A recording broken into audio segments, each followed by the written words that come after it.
Ana jagoran kudan zuma donyin gida a cikin tsaunuka, a cikin bishiyoyi da kuma a cikin gine-ginen da mutum ya gina. Gidan kudan zuma wani tsayayyen tsari ne, tare da sifofinsa guda shida da kuma sifofinsa masu juna biyu babu sako-sako a cikin tafkunansa. Sannan Allah ya hukunta cewa kudan zuma za ta sami izinin ci daga dukkan yayan itace da kuma bin hanyoyin da Allah ya sawwaka mata, duk inda ta so ta shiga cikin fafadan jeji da kwaruruka da manyan duwatsu. Sannan kowace kudan zuma takan dawo gidanta ba tare da ta karkata da mako hagu ba, kai tsaye takan dawo gidansu inda zuriyarsa da zuma suke.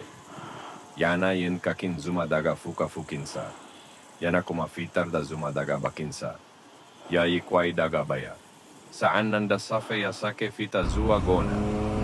Da Allah ya ce ya yi wahayi zuwa ga wannan karamar halitta mai rauni da ta zagaya cikin fafadan gonaki. Ta ci daga kowane irin ‘ya'yan itace, sannan a tattara ta domin kakin zuma da zuma, waɗanda suke daga cikin mafifitan abubuwa a cikin wannan akwai ayaga masu tunani. Game da karfi na mahalicin kudan zuma wanda ya duk wannan ya faru. Daga nan ne suke sanin cewa shi ne mabuwai, mai hikima, masani, mai karimci, mai jinkai.